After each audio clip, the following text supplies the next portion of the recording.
Why have they been able to go so fast? The speed that they've moved is equal to the speed of acquiescence. Let's not fall into the trap that these are all powerful people. Their power is our power. We give them our power. It's not that we have to take our power back. We have to stop giving this away. People find it very difficult to conceive that a few people can control billions of people. So if you get the structure of how it works, you find that actually not only is it possible, it's actually quite straightforward because of the structure they've got in place. Then as the years pass, you see this agenda and where they want to take the world. And the more that you understand that, the more daily happenings are like pieces in the puzzle. But now you've not got pieces all over the table. You've got the structure of how the control system works. And you've also got more and more knowledge about where this system wants to take the world, where it wants to take humanity. And so daily happenings, symbolized by pieces in the puzzle, become very much more, and the further you go, easy to put into place because you've already got the pattern. I've been writing the books for a long time about what I call the Hunger Games society. And it's basically, if you envisage a pyramid, at the top of the pyramid is the inner core of this cult. You can symbolize it as the eye, the all-seeing eye, which is one of their symbols. And then you come to the bottom of the pyramid, and there is planned to be basically the rest of humanity in servitude to the 1%, the inner core of the cult. And between the peak of the pyramid and the population is planned to be a military police state, not just a police state, but to fuse the military with the police military state that will impose the will of the 1% upon the population and stop the 1% rebelling. Now, the idea is to get the population under complete control of the 1% through dependency. Dependency equals control.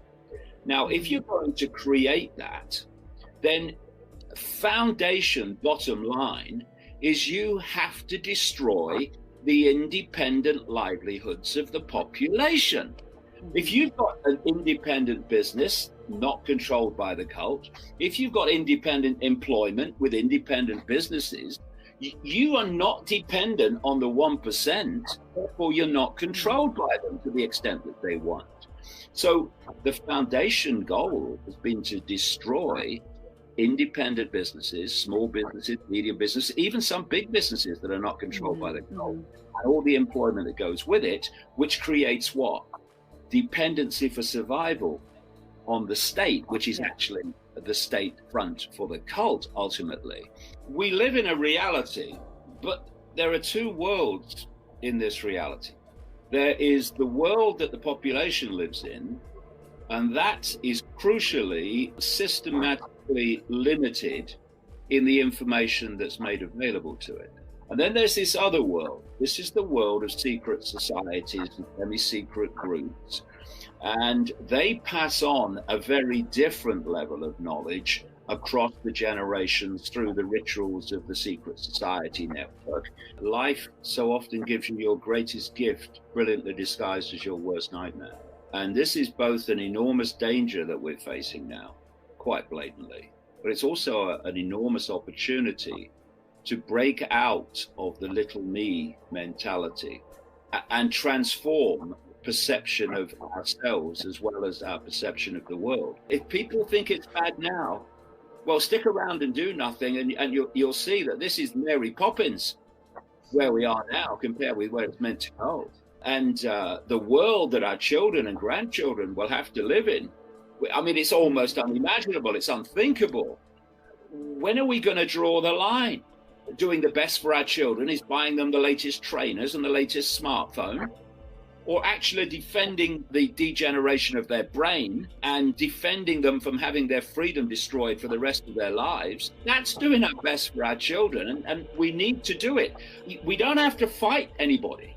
I mean, you know, we don't want to engage with that crap. I mean, they're bloody idiots. I mean, they're recruited because they're idiots and psychopaths into those units that do that. We need to, on a vast scale, just literally say no. We're not going to cooperate with our own enslavement. And we're not going to do stupid things that are only about our enslavement. Hope is always in the future. Hope always projects something, it's hope forward.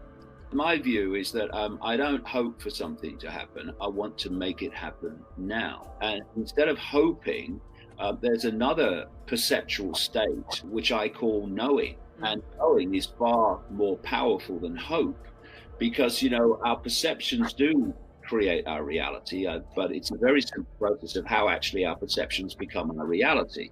That's why you get people to think they're little me and have no power.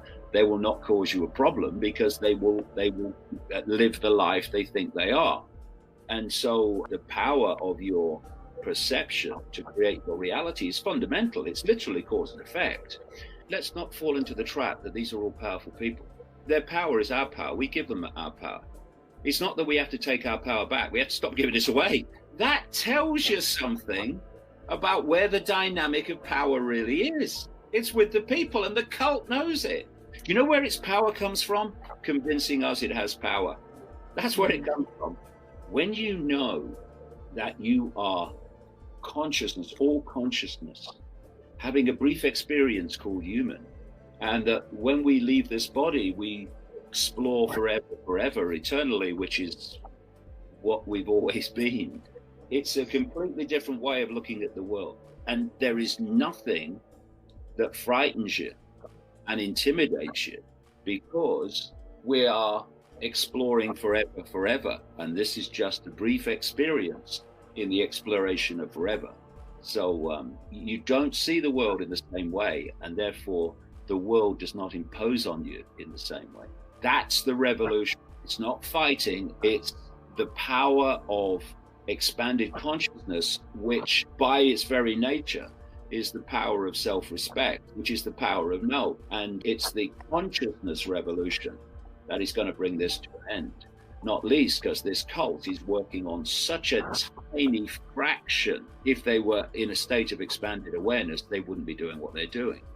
And what they've done is to work to put humanity, the target, let's call it bubble of consciousness, then they're in. They are the one-eyed man, and they've sought to make humanity blind. But when humanity becomes the two-eyed, three-eyed, third-eyed, then they are as nothing in terms of imposing their will upon us. So this is the revolution of understanding the true nature of the I, understanding the power that's out there, the awareness, the insight that's out there. If only we would burst the bubble and break out of 5 sense only perception. And anyone can do it. And you look through the entirety of history, all the holy people, all the seers, whatever form they've taken, and it's always been the same message, the same theme. You're basically caught in a bubble of awareness, break out of it, and everything changes. And what will the world be like when we've sorted this out? It will be an expression of the consciousness of humanity when that happens. What we call human society is simply a projection of human perception. But when we expand our consciousness, and we do that on a mass scale, then that will project a very different human society. A human society, potentially, which doesn't need laws to say you must not murder, because no one in that state of consciousness would ever consider the possibility. It doesn't say you mustn't destroy the environment, because no one in that state of consciousness would perceive even thinking of doing it. And so the society is always an expression of the consciousness state of the population. When that changes, the world will change, because one's just an expression of the other. And this cult knows that. It knows that if it can hold humanity in general in a certain perceptual state, it will project a certain state of society. And that's they've been working on all this time. And we have the power to break out of it whenever we choose. It's just a choice. And it's time we took it and made it.